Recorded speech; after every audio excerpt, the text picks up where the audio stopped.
8:30 high beams where you find out stuff, and that's where we're at right now. And this morning we are joined by the Director of Health Promotion and Community Relations at the Tuscarawas County Health Department, Jennifer Demuth. Jennifer, I think I got all that pretty much right. So good morning and welcome. Good morning, Brad. Good to be here. Yeah. It's a little gloomy looking outside, but it's okay. We're doing all right. It's above freezing, which is what I like. So not as many worries on the roads when it's not freezing. Right. It's Monday, and we're almost at the end of January, which means we're that much closer to spring, Brad, and that's a good thing. I'm looking forward to spring. See, you are good for my health, even without giving me a shot or anything. So we try. Yeah, absolutely. Tuscarawas County Health Department. I think a lot of people are aware that you are there. Certainly through the pandemic, we're very aware of the health department, but maybe not really aware of what you do. And there is a lot that the health department is responsible for and active in, is there not? That's exactly right, Brad. You know, sometimes people think, you're the health department, so this is where you go if you're sick. In actuality, yes, we do have a rural health clinic and we do have appointments for folks who are feeling ill, but a lot of what we do at the Tuscarawas County Health Department is actually prevention focused. Mm-hmm. We want to prevent folks from getting seriously ill. We want to prevent you from being in accidents, and we do that by providing, car seats for families in need to prevent, accidents, severe accidents from harming our children. We do that by promoting our traffic safety messages. We have our WIC program, which provides good nutrition for young families in need. Again, trying to prevent malnutrition and make sure that they're able to raise happy, healthy children. And of course, we try to protect the environment and also prevent foodborne illnesses through our environmental health services, such as our food inspections, our water safety programs, and our landfill inspections help to protect the environment as well.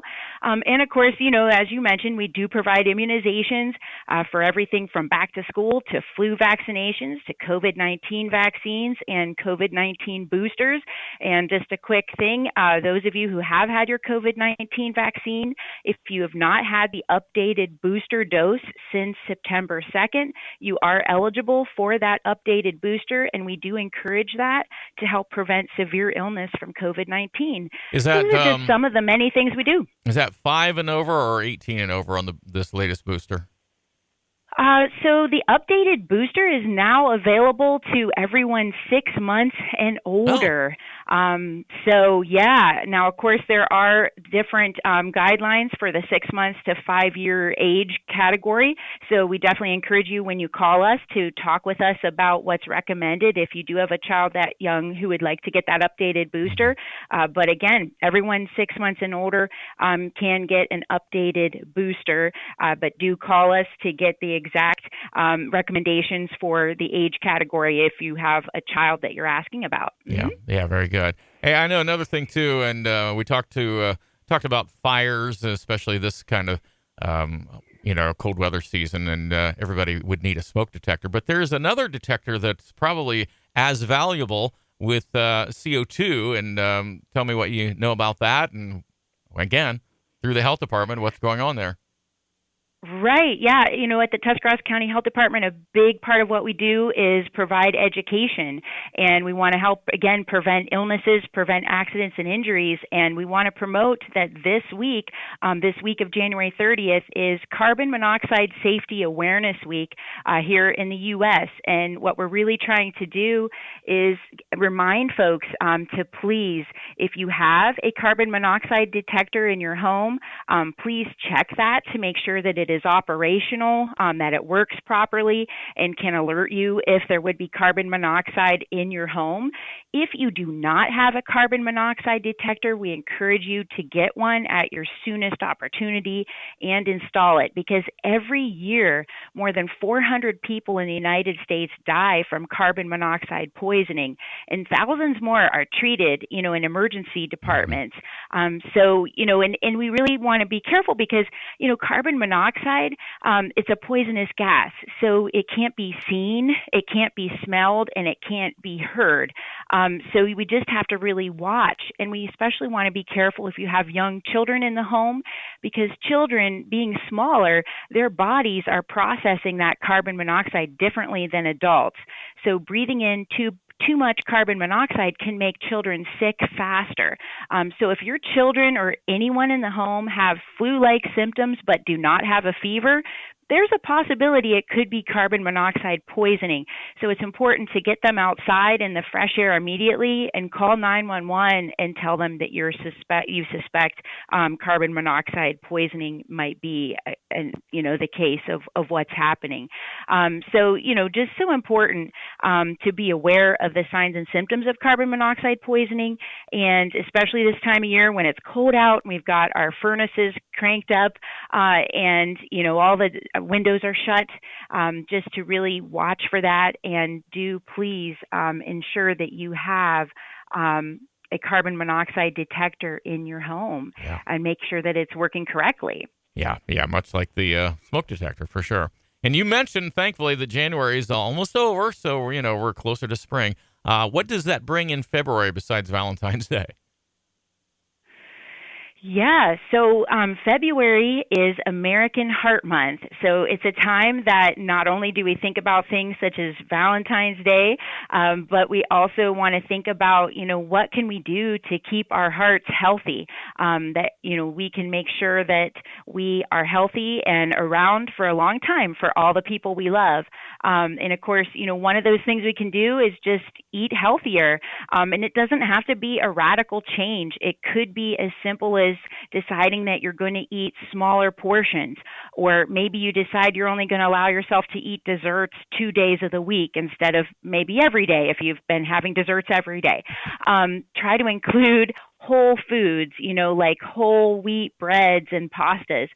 Make sure you're getting lots of fruits and vegetables. Consider adding fish to your diet if you haven't already done so. Nuts, chicken, and seeds. Those types of foods have some of the healthy fats that help our heart health. And again, activity levels, and it doesn't have to be crazy, just as simple as, taking a parking spot that's a little farther away from the door of your favorite store, so you get a little more of a walk-in, going to your local gym or to the Y to get a short workout in or walking at the mall. It doesn't have to be a huge amount of activity, because it does add up. We really want to have about 2.5 hours of moderate to vigorous physical activity per week. So if you think about that, 2.5 hours of moderate to vigorous activity in a week isn't that difficult if you can try to do, 10-minute spurts here and there throughout your days each week. A big thing too is to try to quit tobacco use, and that would be, cigarettes, chew, vaping, any tobacco product that has nicotine, and most of them do, are products that are the leading cause of preventable death in the U.S. Tobacco use can lead to many different types of cancer.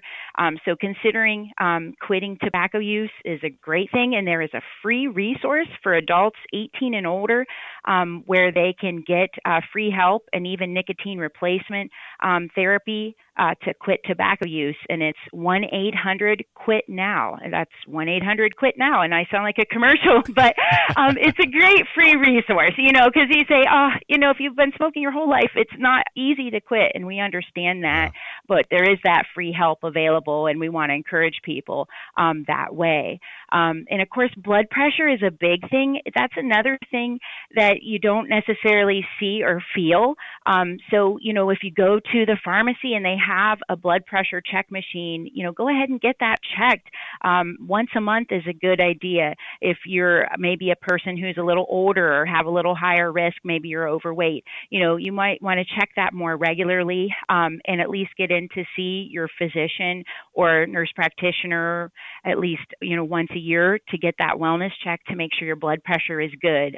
You really want your blood pressure to be at or less than 120/80 for healthy living and living your best life. And again, the goal of all this is just to be a little bit healthier, make one more healthy choice a day to try to build up your heart health so you can be around longer for everybody you love. Yeah, they're going to want you here. With questions, Yes. and there may be many, maybe on any topic. How do we get a hold of the Tuscarawas County Health Department and give us some online presence as well? Yes. So you can find great tips this week on our Facebook page for the Tuscarawas County Health Department for carbon monoxide safety. We're also going to have tips throughout February on heart health.